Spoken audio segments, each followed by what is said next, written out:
Trespasser é um jogo eletrônico de ação e aventura de 1998 desenvolvido pela DreamWorks Interactive e publicado pela Electronic Arts para o Microsoft Windows. O jogo serve como uma sequência do filme de 1997 The Lost World Jurassic Park, sendo um dos poucos jogos, ou melhor, o único jogo que segue a linha contínua do cânone do Jurassic Park. Ele seria uma boa continuação, ocorrendo um ano após os eventos do filme. Os jogadores controlam a Annie, a única sobrevivente de um acidente de avião que a deixa presa em uma ilha remota com dinossauros geneticamente modificados. O jogo apresenta as vozes de Minnie Driver como Annie e Richard Attenborough como John Hammond, reprisando seu papel na série de filmes, o que já torna a história desse jogo ainda mais incrível, tendo as vozes do ator que interpretou John Hammond, que acabou falecendo até mesmo muito antes da sequência Jurassic World ser lançada, né? Ele já faz muito tempo que nos deixou.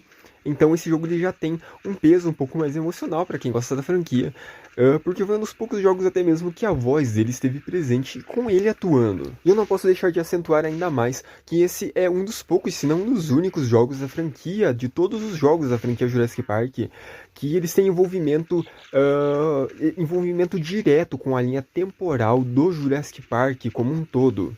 E muito disso torna um jogo extremamente interessante. O motor de jogo de Trespasser era avançado para a época e exigia um computador rápido e potente para exibir adequadamente os gráficos detalhados do jogo sem artefatos de pixelização. Após o lançamento, o jogo recebeu críticas mistas e negativas e decepcionou muitos críticos, com a GameSpot declarando o pior jogo de 1998, o que mais tarde, por muitos fãs, assim como eu, consideram isso uma extrema injustiça com o jogo.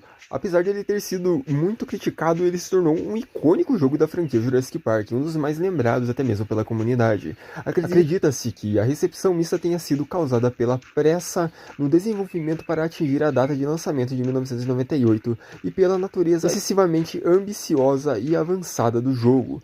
Lembrando que esse é um jogo também muito diferente de todos os outros jogos até então lançados de Jurassic Park. É um jogo com uma temática completamente diferente, com personagens diferentes e com uma atmosfera muito diferente. Apesar de ser um jogo que hoje você vai jogar ele, vai achar ele muito datado, parecendo um jogo mesmo de PlayStation 1, mesmo com gráficos estupidamente mesmo de PlayStation 1, bem datados, é um jogo extremamente atmosférico. A trama se envolve em John Hammond, um rico industrial, usou sua riqueza para montar uma equipe científica que clonou dinossauros. Um parque de diversões que exibia suas atrações biológicas falha quando os dinossauros escapam. Enquanto Jurassic Park foi destruído na Ilha Nublar, na costa da Costa Rica, os animais foram criados em um local alternativo. A Ilha Sorna, também chamada de Sítio B, ocorreu um ano após os eventos de The Lost World Jurassic Park, onde o público em geral soube da existência do Jurassic Park. O jogador controla Annie, cujo avião caiu a caminho da Costa Rica. Annie acorda na costa de uma ilha, aparentemente a única sobrevivente do acidente, e começa a explorar. Annie descobre que está no Sítio B. Perseguida por dinossauros, Annie usa armas deixadas para trás para se defender. Ela segue um trilho de monotrilho para o interior da ilha, depois de recuperar cartões de segurança de uma cidade da engenho abandonado e reiniciar um computador para ativar uma torre de rádio no topo de uma montanha. No cume, Annie contata a Marinha dos Estados Unidos em um canal de emergência. Depois de derrotar o Alpha Velociraptor e sua tribo que vive no topo da montanha, tendo uma ligação até mesmo subliminar aqui com um pouco do que rolou no Jurassic Park 3. Ela é resgatada por um helicóptero. Annie retorna ao seu apartamento e ouve suas mensagens, incluindo uma de sua amiga perguntando onde Annie esteve e diz que é melhor ela ter uma boa desculpa, entre aspas.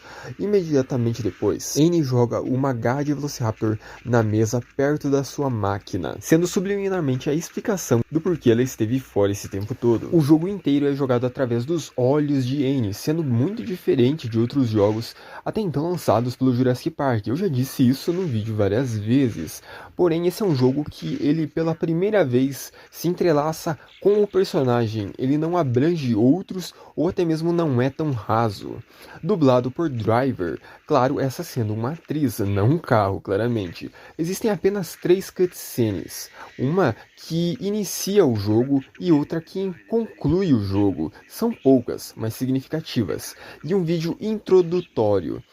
Há uma música orquestral ocasional, composta por Bill Brown. Enquanto ela atravessa a ilha, Anne frequentemente fala consigo mesma, ou se lembra de clipes das memórias de John Hammond, dublado pelo próprio dublador do John Hammond, Richard Attenborough, descrevendo a criação e queda do Jurassic Park, o que é muito atmosférico, naquele ponto que eu já disse para vocês. Não há limites de tempo ou configurações de dificuldade para ajustar apenas o primeiro nível de texto para ajudar os jogadores que são novos no jogo. Esse jogo não apresenta HUD. A saúde de Anne é representada por uma tatuagem em forma de coração no seu peito, que é bem sugestivo, que o jogador pode olhar para baixo, o que é um pouco bem malicioso. A tinta da tatuagem é preenchida dependendo da quantidade de dano que ela recebeu. Quando ela é preenchida completamente e uma corrente aparece ao redor dela, Anne morre.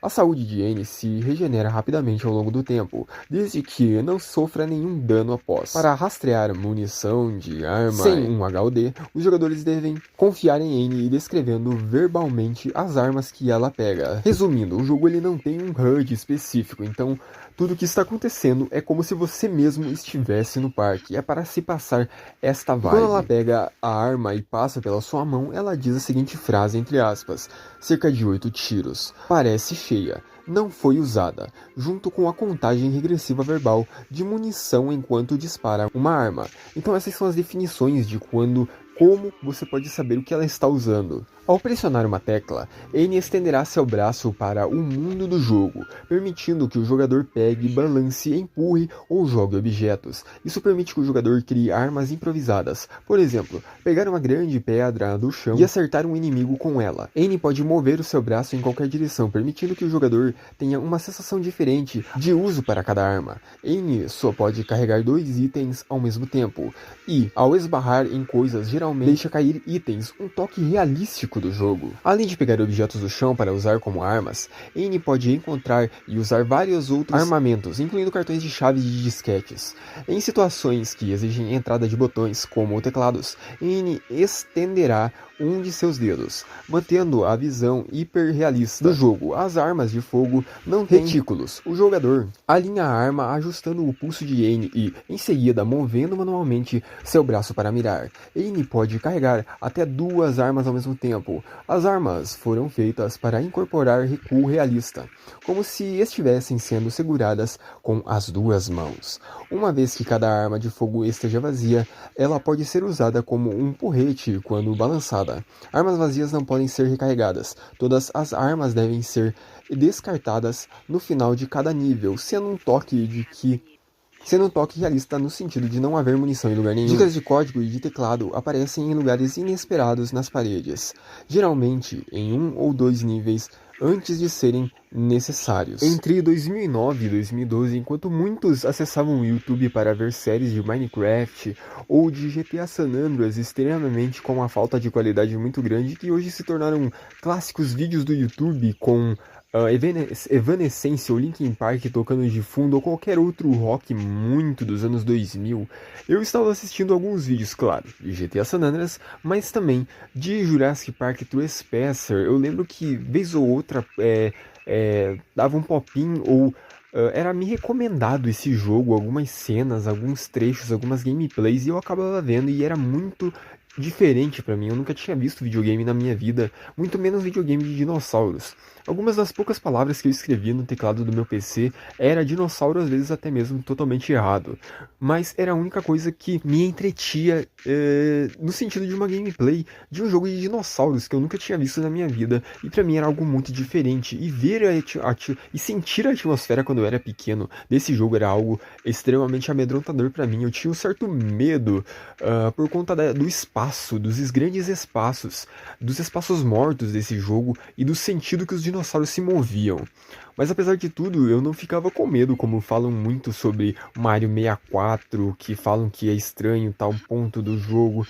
Eu sentia um amedrontamento porque eu não entendia, mas se tornou tão tatuado na minha cabeça tudo que eu sentia quando eu via aqueles vídeos, que até hoje eu ainda sonho em jogar esse jogo de Jurassic Park Trespasser. Eu até hoje sinto que esse jogo pode me surpreender, apesar de que tenham muitas pessoas, muitos críticos, até mesmo, que falam que esse jogo não é grande coisa. Eu queria experimentá-lo, e ele é um jogo extremamente polido e bonito. Quando você olha para a capa, quando você olha para outras coisas cosméticas desse jogo, você sente uma vontade muito grande de tê-la.